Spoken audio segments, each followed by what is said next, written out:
animando para conocerlo en su palabra y a través de su Espíritu Santo para que sea la realidad cotidiana de todos nosotros. Sean todos bienvenidos. En el nombre del Señor Jesucristo les queremos dar una cordial bienvenida. Gracias por gustar con nosotros, compartir este tiempo juntos también para acercarnos a la palabra del Señor. Es a la cual queremos ir y con la cual queremos también conocer la voluntad del Señor para nuestra vida. Y les quiero pedir que me acompañen en una oración para que juntos entonces vayamos a descubrir qué es lo que Él tiene para nosotros el día de hoy. Y decimos juntos esta oración: Señor, en este momento dispongo mi corazón y mi voluntad para ser oidor y cumplidor de tu palabra en obediencia. Guíame con tu Espíritu Santo para ser transformado a la imagen de tu Hijo. Que así sea. En una sociedad que idolatra la apariencia física, no es sorprendente que muchas personas estén dispuestas a sacrificar mucho para pasar de verse bien a verse mejor.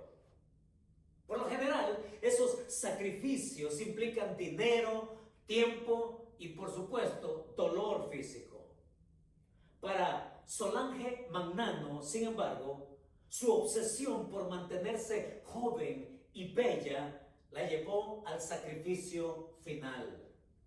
Solange fue coronada Miss Argentina en 1994. Y en adelante eso significó la puerta abierta para una exitosa carrera como modelo. Mantuvo su carrera y su buen físico durante más de una década. Pero en 2009 ambos aspectos de su vida estaban mostrando los signos naturales del deterioro por su edad. Según Roberto Piazza, un viejo amigo suyo, dijo que se obsesionó con recuperar su cuerpo juvenil. En noviembre del 2009, Solange viajó a Buenos Aires para someterse a una gluteoplastia, un procedimiento que utiliza implantes para reducir la celulitis y producir también un aspecto más firme. Pero Solange sufrió una embolia pulmonar durante el procedimiento de rutina y fue trasladada de emergencia a un hospital cercano. Y aún a pesar del esfuerzo que hicieron los médicos, no pudieron salvarle la vida. Tenía 38 años y ella dejaba atrás a un esposo y un par de gemelos de 8 años. Solange era una chica que lo tenía todo. Se lamentaba Roberto Piazza. Ella vivió la vida de una diosa. Ella era la envidia de todo mundo. Pero ahora está muerta. Quería lucir con más vida, arreglando una parte física de ella. Murió a causa de su obsesión por la belleza, terminó diciendo Piazza. Y las palabras de este hombre resumen más que la tragedia de una mujer obsesionada con su cuerpo. Sirven como epitafio apropiado para una sociedad que idolatra a hombres y mujeres que, como Solange Magnano, primero los consume y en última instancia los destruye. Es que muchos hacen lo que sea posible para cambiar su apariencia externa. No importa el costo y no importa cuánto duela. Retocan su nariz, retocan sus párpados, retocan su abdomen y cualquier otra parte del cuerpo con la ayuda de la cosmética a través de la cirugía plástica. Pero con todo y eso, no pueden evitar el deterioro natural que va marcando el tiempo y que va dando las señales, que va dando esos signos de que es real. Así es la vida física. Pero lo peor no es eso. Lo peor es que muchos piensan que en la vida espiritual se puede hacer también lo mismo. En la búsqueda de esa vida después después de la vida usan toda clase de medios para buscar salvarse. Diseñan, confeccionan y se aferran a su propio recurso para salvar su alma. Aun cuando tengan una honesta intención de buscar a Dios, se yerran, se equivocan al tomar el camino que no corresponde, y cuando se dan cuenta que están en el camino equivocado, entonces optan por otro igualmente equivocado. Es que la vida espiritual no es un arreglo de una parte del ser. La vida espiritual no es un arreglo cosmético. La vida espiritual no es un decoro físico, ni mucho menos algo temporal. Es un todo interior, profundo, duradero, tanto, pero tanto que no se termina. Es cierto que hay muchas personas que viven el día a día haciéndose una pregunta. Quizás una pregunta honesta, pero muy profunda en su ser. Y la pregunta que mucha gente se hace es: ¿cómo es que puedo lograr vida después de la vida sin equivocarme? Es una muy buena pregunta que el día de hoy la queremos responder a la luz de lo que el autor bíblico en la epístola a los Hebreos nos ofrece. Nos invita a que vayamos y nos respondamos esa pregunta que puede ser honesta en la vida de muchos que nos escuchan el día de hoy. Vamos a Hebreos capítulo 7 y nos encarrilamos entonces a la búsqueda de esta respuesta. Vida después de la vida, ¿cómo puedo lograrla sin equivocarme?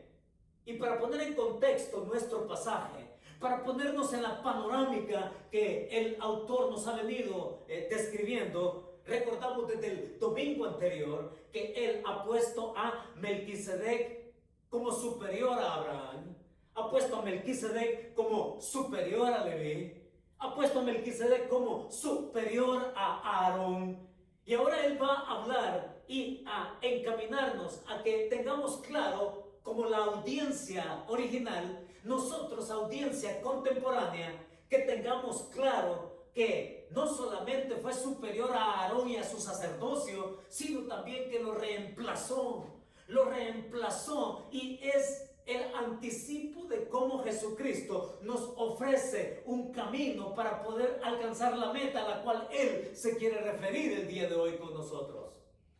Capítulo 7, versos 11 y 12, encontramos el primer principio.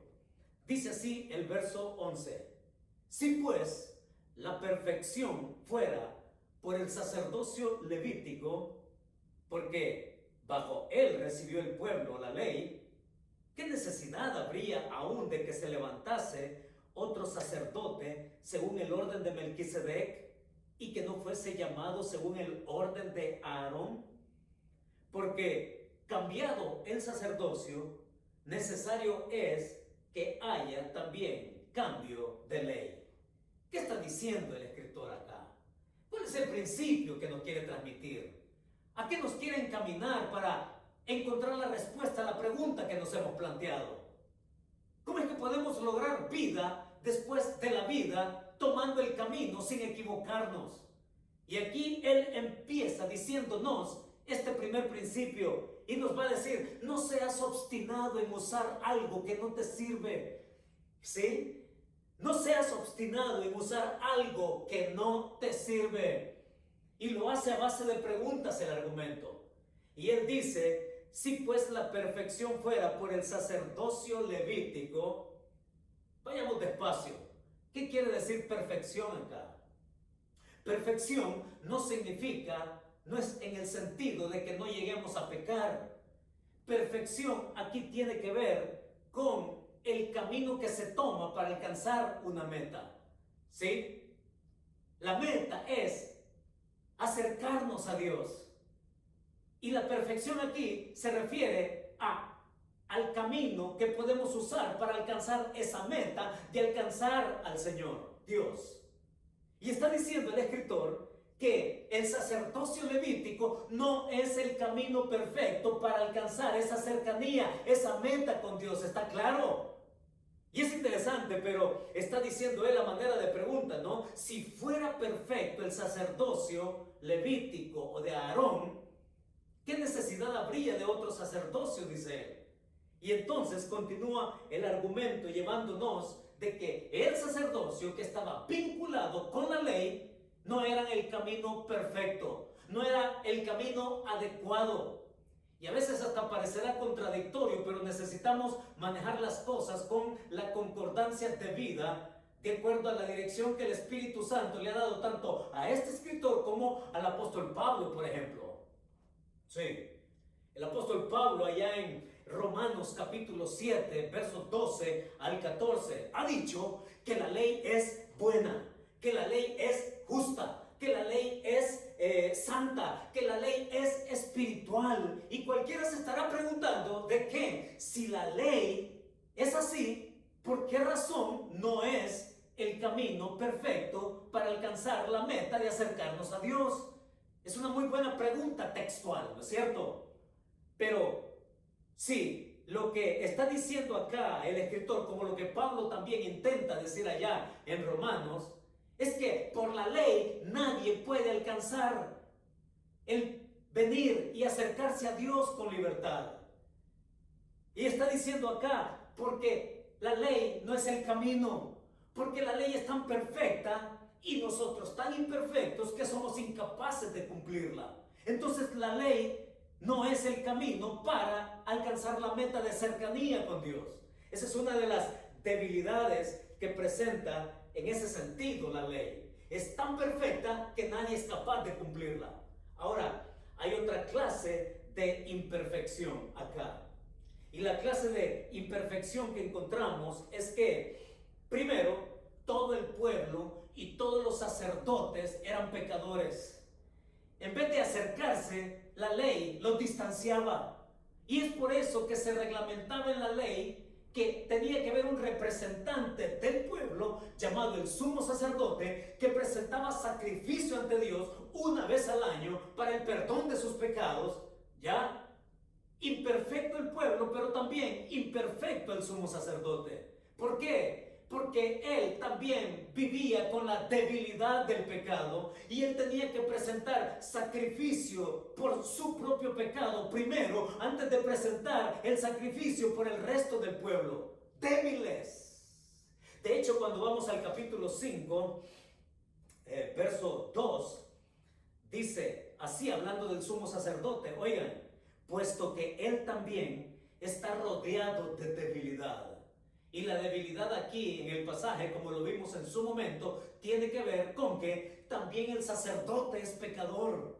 Y dice el verso 3, y por causa de ella, es decir, la debilidad, es decir, el pecado, debe ofrecer por los pecados, tanto por sí mismo como también por el pueblo, eso, sacrificio. Una debilidad y también el problema y el obstáculo que se presentaba para acercarse a Dios y lograr la meta de cercanía con Él era que el hombre era pecador y que el pueblo era pecador y que tanto el uno como el otro necesitaban presentar sacrificios por sus pecados, primero el uno, para representar así a los demás.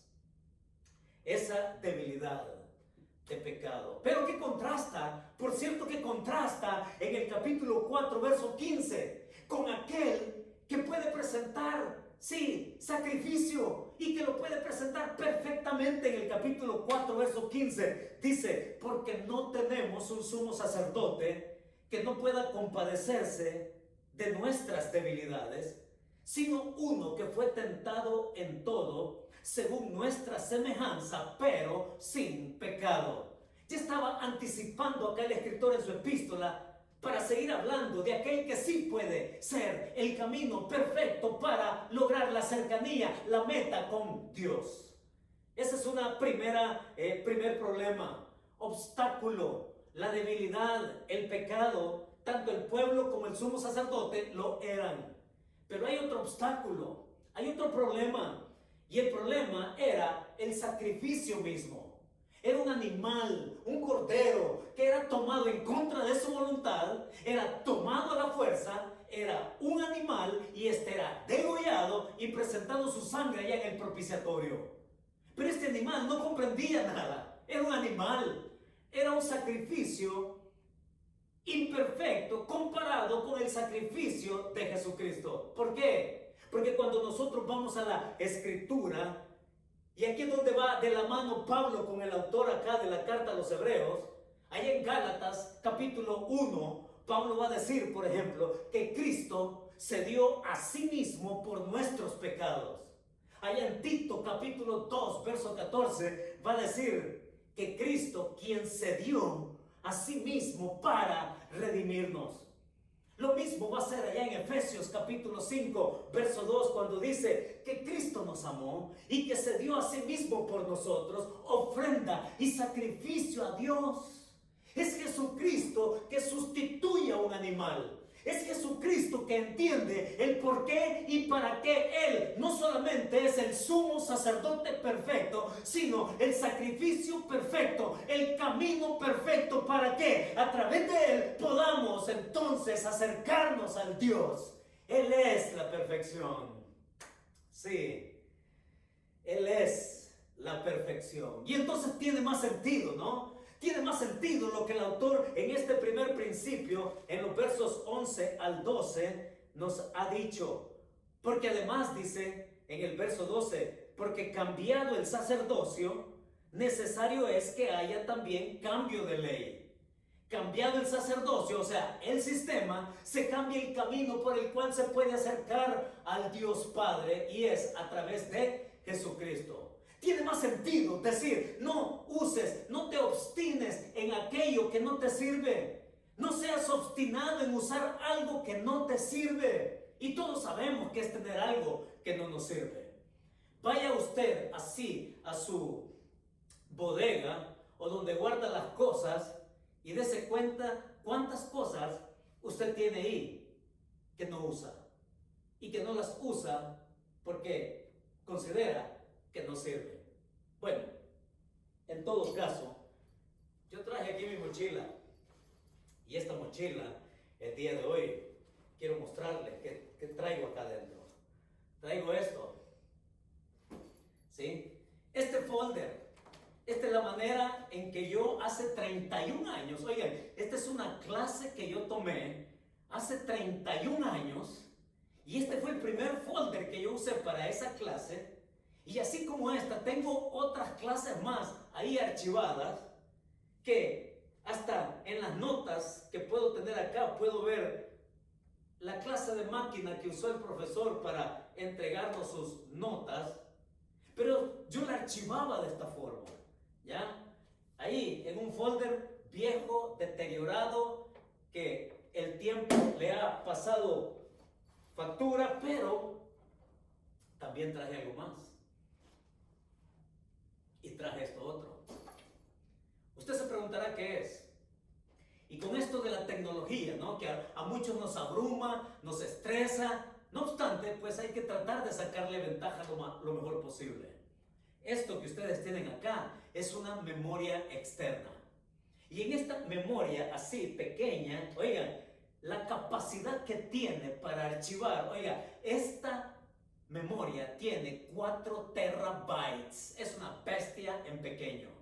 Aquí tengo 31 años de historia de mi vida.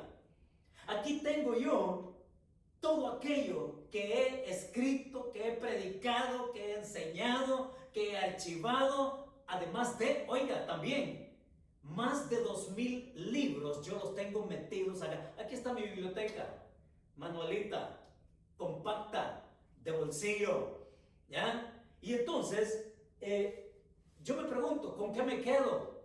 Digo, ¿con qué me quedo? ¿Me quedo con esto? ¿O me quedo con esto?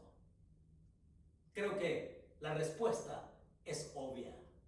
La respuesta es obvia porque, hablando en términos modernos, el autor bíblico aquí nos invita a oprimir el botón de actualízate. No te obstines en usar algo que no te sirve. No ocupes el camino que no corresponde. No vuelvas a usar el camino equivocado. Y que para enmendar ese camino equivocado tengas que usar otro camino equivocado de tu propia inventiva. No uses el camino equivocado. No te obstines en usar algo que no te sirve, está diciendo él. Porque el sacerdocio acá, tomando esta idea de lo viejo y de lo nuevo, para que nos actualicemos y que tengamos claro hacia dónde es la meta, que es acercarnos a Dios y que Él nos dé el camino correcto, perfecto, a través de su Hijo. Mis hermanos, tenemos entonces con eso mayor comprensión para ir al segundo principio que nos ofrece en los versos 13 y en el verso 14. ¿Lo tiene a la vista? Sígame. Dice así, verso 13. Y aquel de quien se dice esto es de otra tribu, de la cual nadie sirvió al altar. Porque manifiesto es que nuestro Señor vino de la tribu de Judá, de la cual nada habló Moisés tocante al sacerdocio. Qué interesante, porque el autor nos invita a que nos coloquemos en la línea del tiempo y que en esa línea del tiempo también sigamos la ruta de la línea profética. Y estamos invitados a aceptar el reto de echar un vistazo entonces a lo que Él intenta decirnos.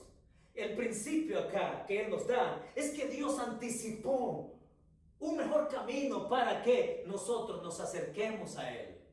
Dios anticipó un mejor camino para que nos acerquemos a Él. Y aquel, dice en el verso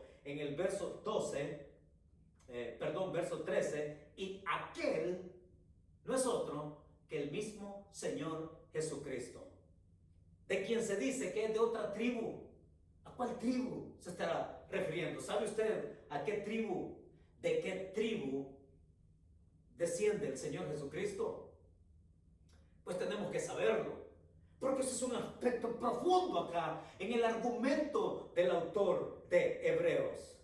Cuando nosotros vemos el cambio de esto y de lo otro, cambio del sacerdocio levítico al sacerdocio de Melquisedec, anticipando el sacerdocio de Cristo, quien venía de otra tribu, tenemos que echar un vistazo entonces a lo que está pasando una vez más ahí en el libro de Génesis. Ya en el capítulo 3 de Génesis, verso 15, encontramos el anticipo del Evangelio. Sí, allá Dios está dictando sentencia. Y en ese versículo se refiere a la serpiente. Y le está diciendo allá, y pondré enemistad entre ti y la mujer, entre tu simiente y la simiente de ella. Tú le herirás en el carcañar, pero ella te va a herir en la cabeza. Y de pronto Dios ahí establece dos vías paralelas que han corrido desde entonces a lo largo del tiempo. La línea de maldad y la línea de fe. Y esa línea de fe se va a caracterizar por un descendiente de esa mujer llamada Eva. Y que le van a hacer un hijo llamado Abel. Y que ese hijo va a ser asesinado por su propio hermano, que también ejemplifica la línea de la maldad. Y que como reemplazo de Abel, entonces viene un hijo que se llama Sem. Y a través de él van a venir toda una estirpe de hombres que saben buscar a Dios, que saben conocer a Dios, que saben caminar con Él. Y que uno tras otro va siendo el anticipo del que sigue. Y el que sigue, qué interesante, pero cuando llegamos a Génesis capítulo 49, encontramos ahí un versículo que no debemos pasar por alto, porque la ocasión lo amerita. Allá en Génesis capítulo 49 encontramos a Jacob ya viejo. Jacob tiene a sus hijos frente a sí. Ahí están ellos. Y empieza uno por uno a dar palabra de bendición. Pero esa palabra de bendición se convierte también en palabra profética. Allí los tiene a todos en línea, mis hermanos. Y uno por uno él va a empezar a describir primero a los primeros 6 hijos de Jacob que él tuvo con Lea. Óigalo, con Lea. La mujer despreciada, la mujer no amada. Recordemos que Jacob a quien amaba era a Raquel, por la cual trabajó otros 7 años, además de los 7 que había trabajado al principio y que se le dio así en una conspiración doméstica y familiar a la mayor que se llama Lea. Pues ahí tiene a los hijos, Jacob, y tiene los primeros 6 que tuvo con ella. El primero, Rubén, el primogénito, el que supuestamente debía tener el liderazgo en la familia. Luego habla de Simeón, habla de Leví, y luego va a hablar de Judá. Y necesitamos aquí hacer el alto. Sí, en el cuarto hijo de Jacob con Lea. Sí, mis hermanos, esto es tremendo en la línea del tiempo y en la profecía, porque cuando nos detenemos ahí y cuando Jacob se detiene a darle la bendición a su hijo Judá, oigan, va a decir algo más que solamente una bendición. Él va a decir, cachorro de la tribu de Judá. Lo va a comparar con un león. Y lo va a comparar con un león joven y con un león viejo que nadie es capaz de tocarlo. Es Judá, la tribu a través de la cual iba a desprenderse un descendiente insigne, como lo fue también el rey David. Y que a partir del rey David también, con un pacto que Dios le da, ahí se vislumbra la venida del Mesías. ¿Cuánto encontramos acá? Es Dios compensando a esta mujer, por un lado, despreciada y no amada. Es a cada uno de sus hijos dándole su bendición.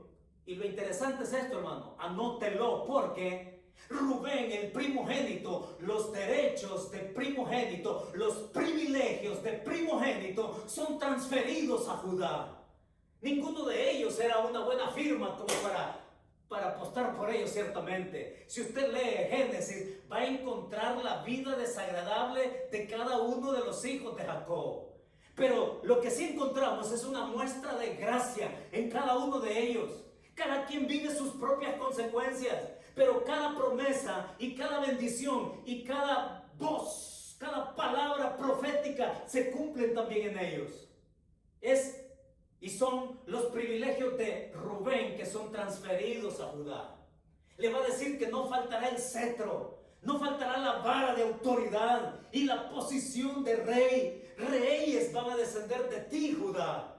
De hecho, es Judá el que se abandera con el liderazgo de la familia de Jacob. Y es Judá, por ejemplo, que es el que va al frente allá en la salida del Éxodo, caminando hacia el Sinaí.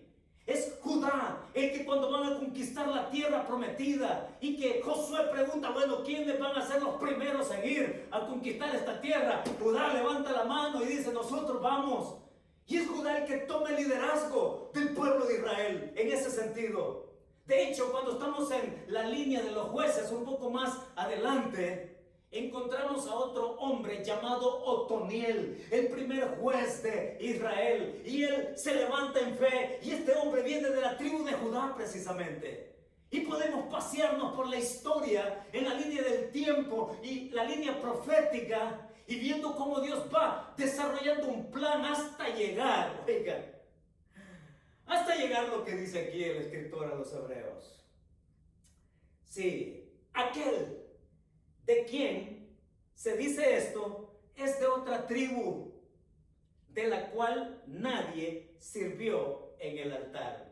Es que no se dijo nada de la tribu de Judá que sirviera en el sacerdocio, nada. El sacerdocio fue vinculado a la tribu de Leví, que por cierto era hijo de Lea, de la despreciada. Como Dios compensa, ¿no? Y en este versículo 14 dice, de la cual nada habló Moisés tocante al sacerdocio. Estamos hablando de cambio.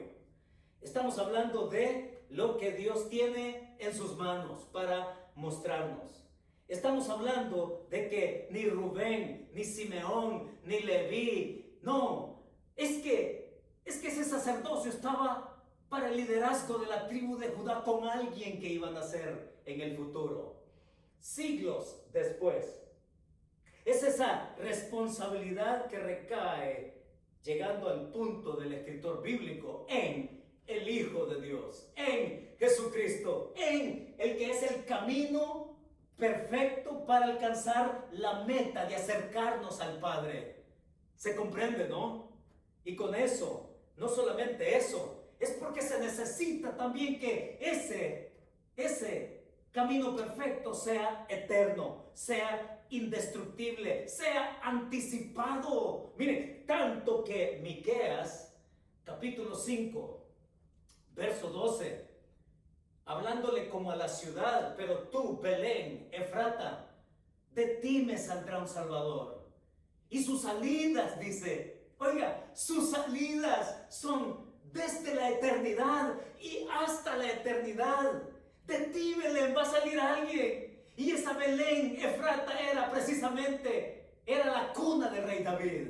Y se convirtió en la cuna del Señor Jesucristo. Y es por eso que celebramos la Navidad. Y es porque en aquella profecía de Miqueas está hablando de la eternidad del Hijo que nos lleva a tener todo lo mejor que Dios nos quiere dar. Sí. Y por no decir lo que dice Isaías capítulo 11, ¿no? Capítulo 11, verso 1. Y saldrá del tronco de Isaí un vástago que reine con autoridad y con poder. Cambio de sacerdote, cambio de sistema. Dios nos encamina a respondernos: ¿cómo puedo yo tener vida después de la vida? Y ya nos ha dicho: no seas obstinado en usar algo que no te sirve. Ya nos ha dicho que Dios anticipó un mejor camino para acercarnos a Él. Y en la línea del tiempo y en la línea profética, ese anticipo tiene que ver con alguien que desciende de otra tribu. Y esa tribu es Judá. Y el cachorro de la tribu de Judá es el mismo que se va a hablar Juan allá en capítulo 5 de Apocalipsis. ¿Quién es el digno, único de abrir los sellos? Dice, pues ahí está el león de la tribu de Judá. Él es el único para hacerlo. Nos lleva al tercer principio, verso 15 y verso 16. Bueno, va a decir el escritor: si lo que he dicho es manifiesto, miren lo que dice el verso 15. Y esto, dice, es aún más manifiesto. Si a semejanza de Melquisedec se levanta un sacerdote distinto, no constituido conforme a la ley del mandamiento acerca de la descendencia, sino según el poder de una vida indestructible. Verso 15 y verso 16. ¿Cuál es el principio?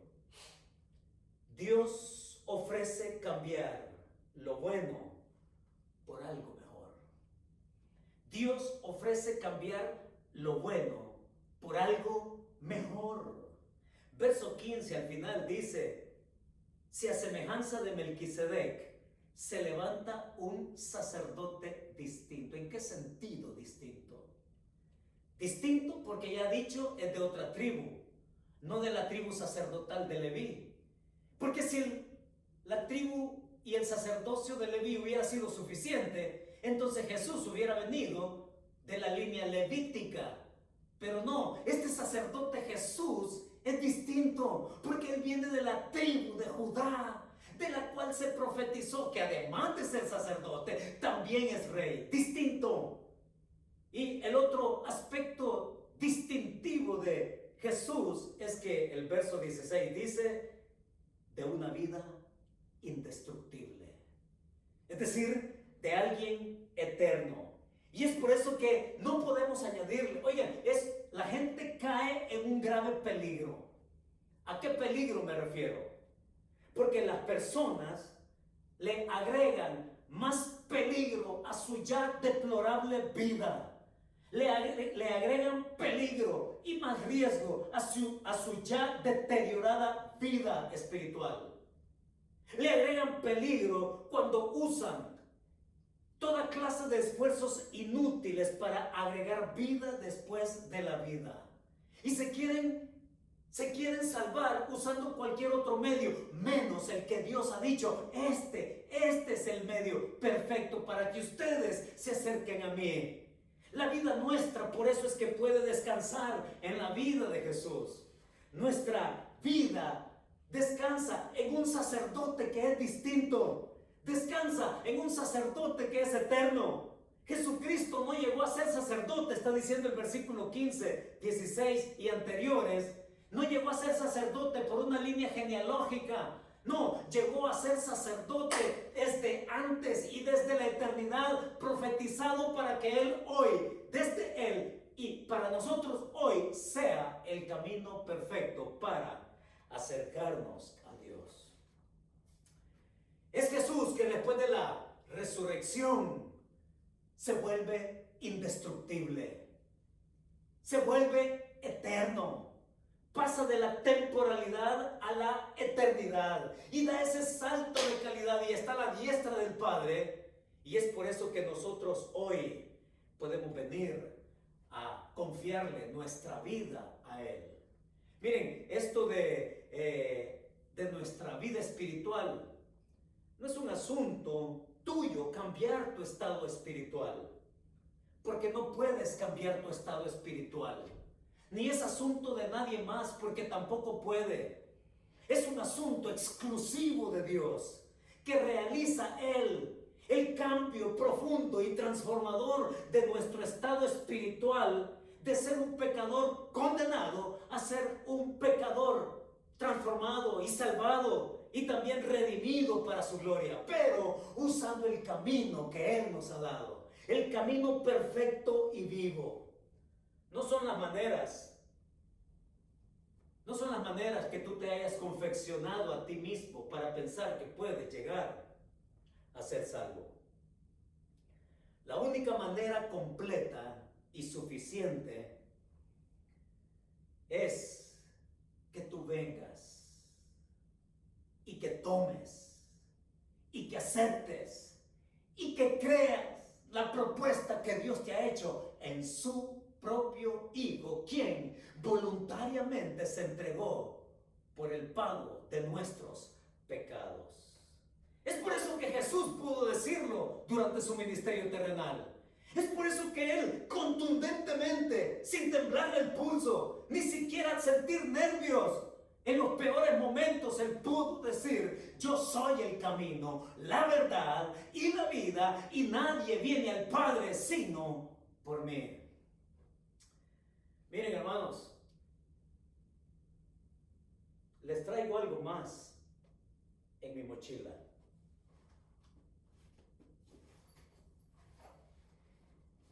Y lo último que les traje esta mañana, o esta tarde, o esta noche, es esto: una caja de curitas.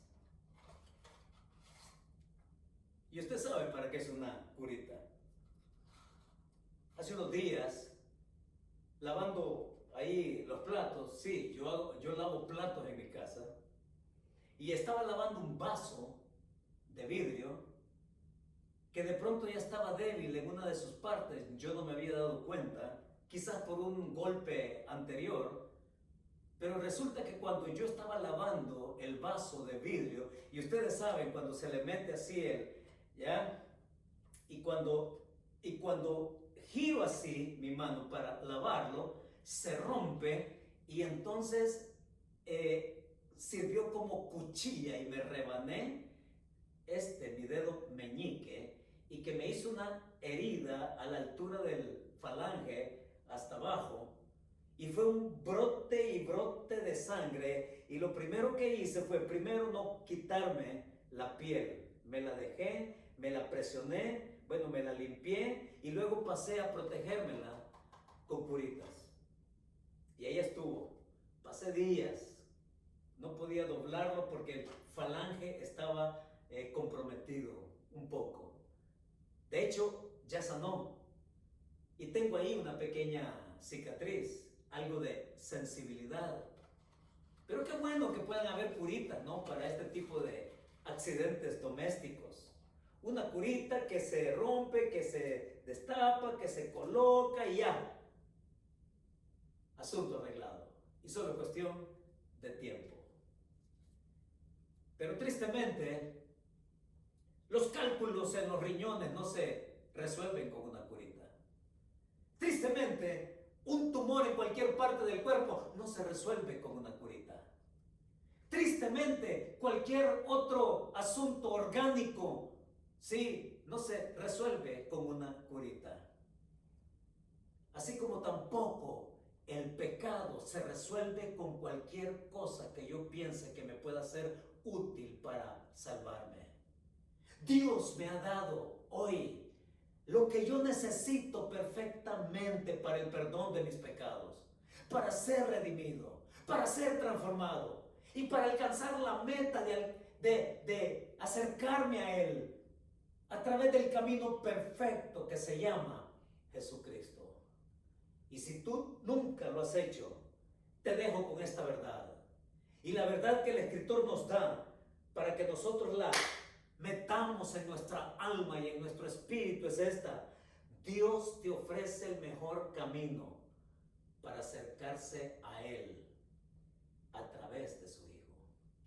Dios te ofrece el mejor camino para acercarse a Él a través de su Hijo. Y espero que tú no te tardes en hacerlo. Vamos a orar. Señor, muchas gracias por esta ocasión en que una vez más tú nos traes a tu palabra, en que una vez más tú nos confrontas con nuestra realidad. En esta ocasión, Señor, en que vemos nuestra propia debilidad, Señor, con nuestros esfuerzos vanos para ser salvos. Pero nos queda claro hoy que tú nos ofreces, Señor, el camino perfecto, el camino escogido tuyo, el camino que tú anticipaste, Señor, desde antes, para que hoy pudiera ser la experiencia presente, para que comprendamos qué tanto te importamos, que nos diste a tu propio Hijo, para que a través suyo pudiésemos venir a una reconciliación y cercanía contigo, Señor. El día de hoy afirmamos eso en nuestro corazón. Pero si hay alguien que aún no lo ha hecho o que ha devaluado, Señor, tu gracia y que se ha alejado, también en este momento pedimos que tú lo atraigas a ti nuevamente, con tu amor y tu misericordia, contemplando, Señor, el sacrificio perfecto de tu Hijo. Y aquellos que no lo han hecho, Señor, que tú toques sus corazones para que vengan al ofrecimiento que tú les haces desde la cruz del Calvario, habiendo tu Hijo muerto por nosotros y levantándose de entre los muertos para ser sacerdote nuestro, el único camino a través del cual podemos llegar a ti. Muchas gracias, Señor, por tu palabra. Muchas gracias por tu fidelidad, tu gracia y misericordia. En Cristo Jesús.